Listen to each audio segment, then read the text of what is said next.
Hey, Cub fans. Thanks for joining us here on Randy Talks Cubs.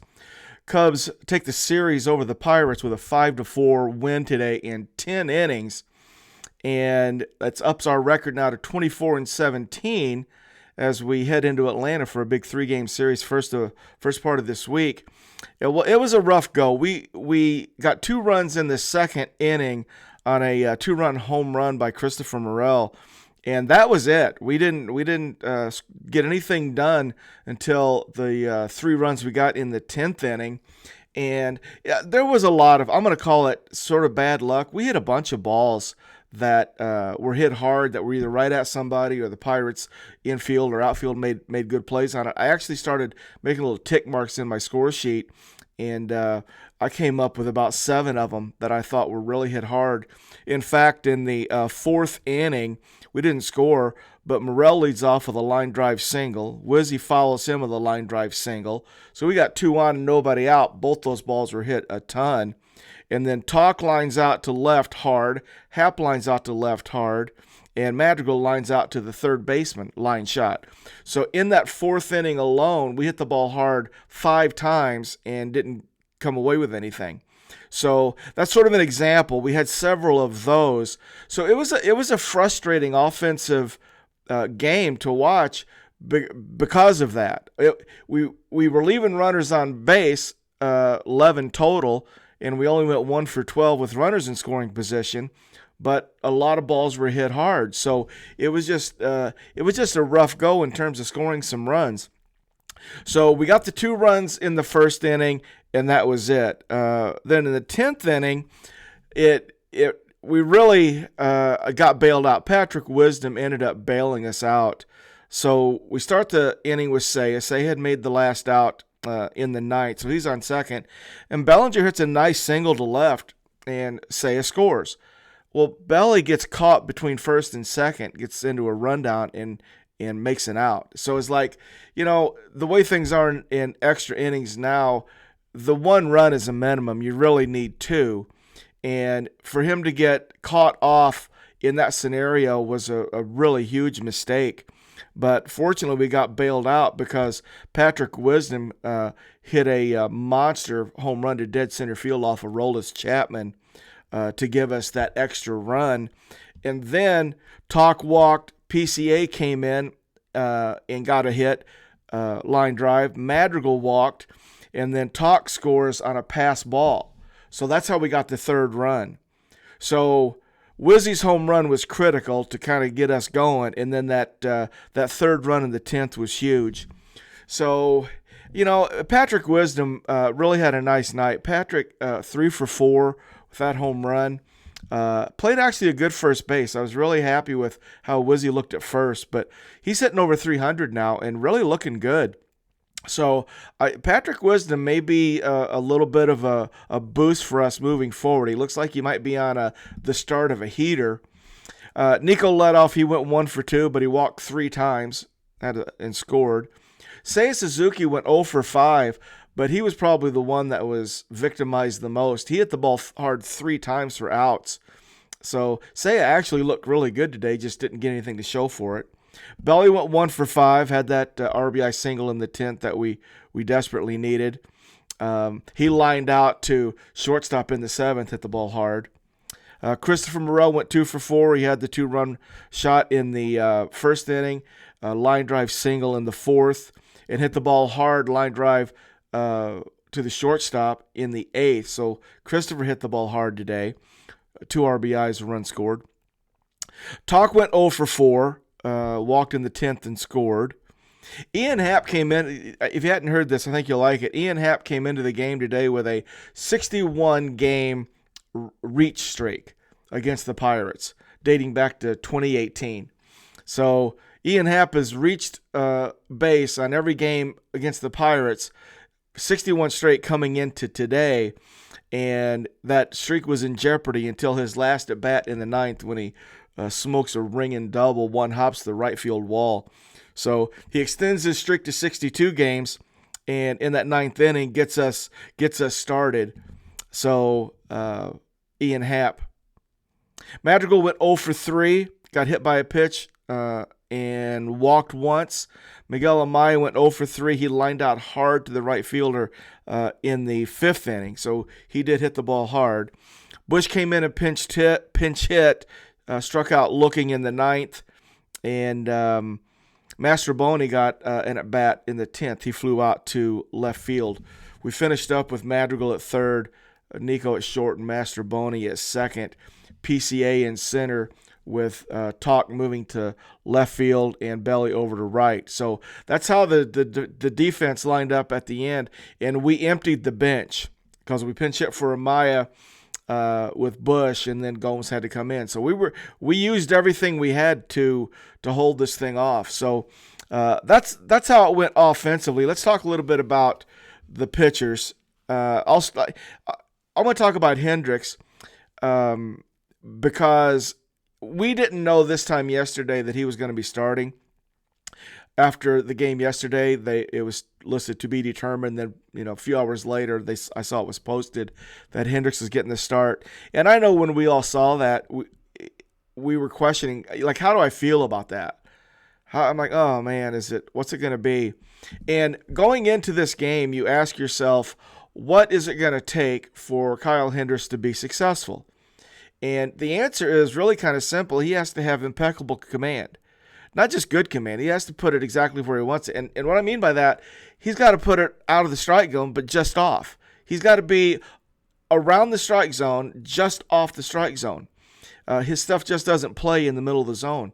So if he isn't impeccably commanding his pitches, leaving pitches in the zone, that's when he gets hit. That's why he's been giving up the home runs, leaving pitches in the zone.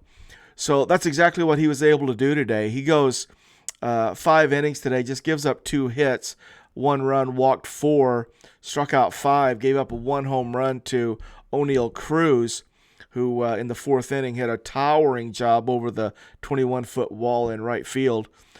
And you really can't blame him for that. It wasn't that bad a pitch. O'Neal Cruz is just a beast.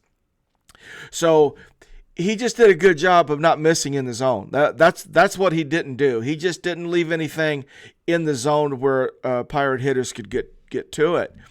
He was pretty efficient too. Goes 1, 2, 3 in the 1st inning. 2nd inning he walks 1, strikes out 2. 3rd inning gives up just 1 hit, strikes out 2.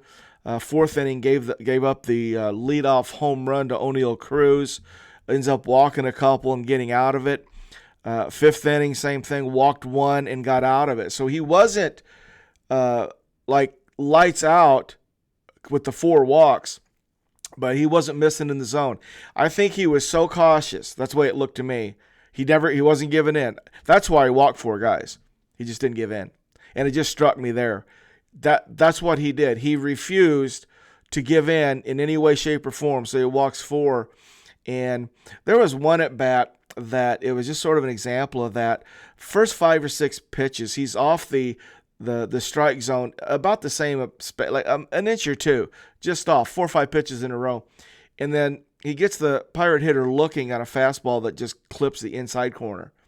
So as a hitter, you're like, okay, this guy's away, and he's just off the edge away 4 or 5 pitches in a row, and then he busts me inside and just clips the edge. And that's kind of how Kyle was. So I think his 4 walks wasn't because of lack of command. I just think he wasn't willing to give in because he can't, and he didn't. So that's great news. Kyle Hendricks, his start today ends up we get the win, so it paid off. We get to push Tyone back to give him a few extra days of rest, which he needed. I believe he's going to start against the Braves on Tuesday, with Shota going on Monday.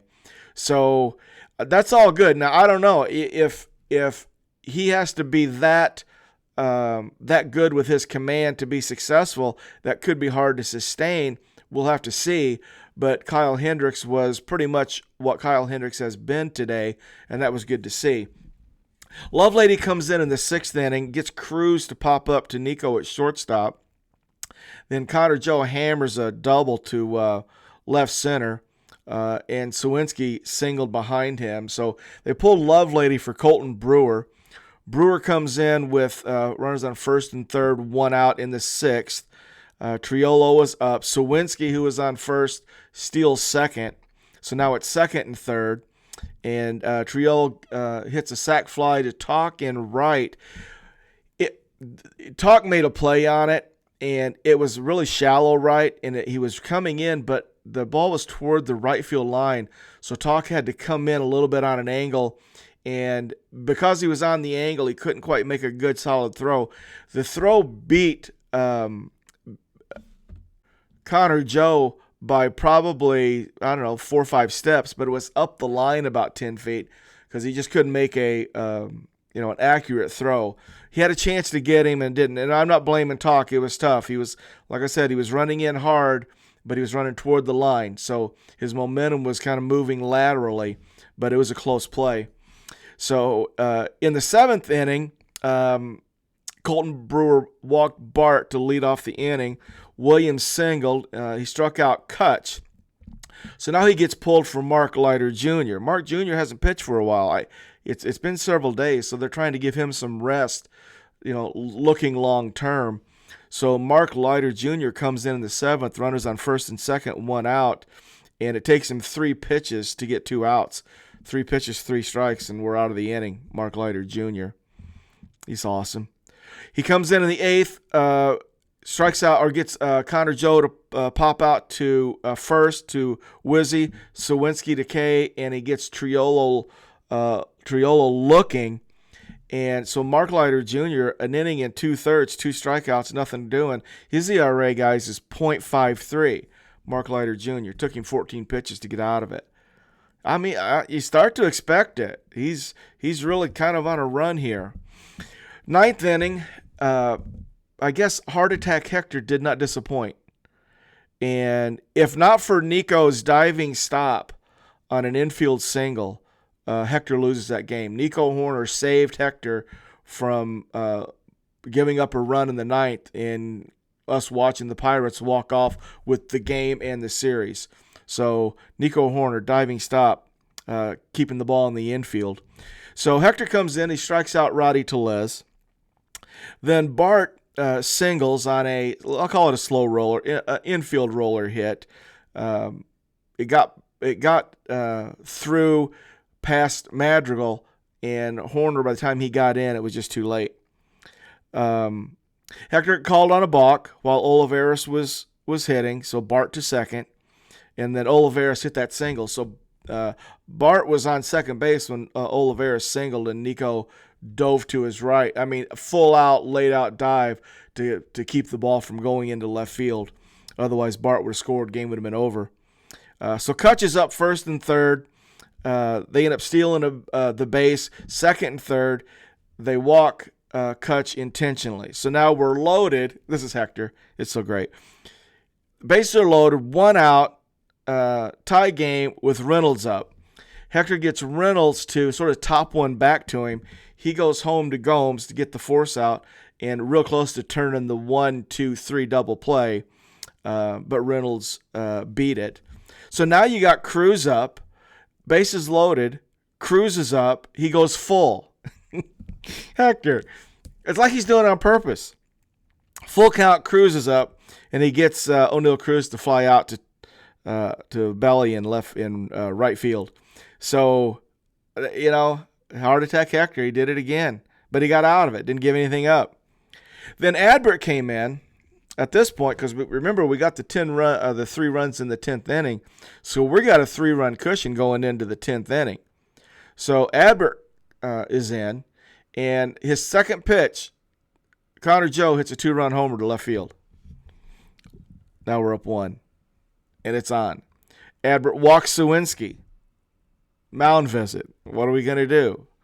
Adbert gets Triolo on a 5-4 fielder's choice. Gets Grandal to fly out to PCA. And then Taylor flies out to PCA. PCA had made a really nice running catch. A really good play by PCA to end it. I don't know that other people will talk about it because he kind of made it look easy. Got a great jump coming in, full speed. Just covers so much ground. And I'm back to saying late innings like that, when a fly ball gets hit, I like PCA in center field. So it showed up here late. So Adbert gives up a 2-run home run, but he survives and actually picks up the save. Did Adbert. Came in safe situation and got out of it. So it was a very for me, the game was a little bit exhausting because we were so close so much, and it was just a little frustrating. It was like, man, we hit the ball hard a lot and didn't get rewarded, and so I think we got away with one in pretty good shape. So maybe we've got the odds are on our side now. Maybe we're going to get some flares that are going to fall in Atlanta this next week, which we need. So that's where we are, 24-17. I'll take it. It's going to be interesting. We got the Braves coming up. I'll try to put together a little preview on what the Braves are doing. We know they're good. We know what they have, and we're going to have to play well. But it looks to me like we've got Shota on Monday. We're going to have Tyone on Tuesday, and I'm going to say it's probably Javier Assad on Wednesday. So you got to like who we're throwing. And Braves will have their hands full. So if the guys can keep us close and our hitters can, start getting rewarded for some of these balls they barreled up that got caught today, I think we'll be in pretty good shape. So I like that we're going into Atlanta 24-17 off a series win. Everybody should be feeling good, and it's going to be a great series. So, all right, that's it. Again, final today against the Pirates 5-4, and it's off to Atlanta. Guys, thanks for joining us here on the RTC. Go Cubs, go.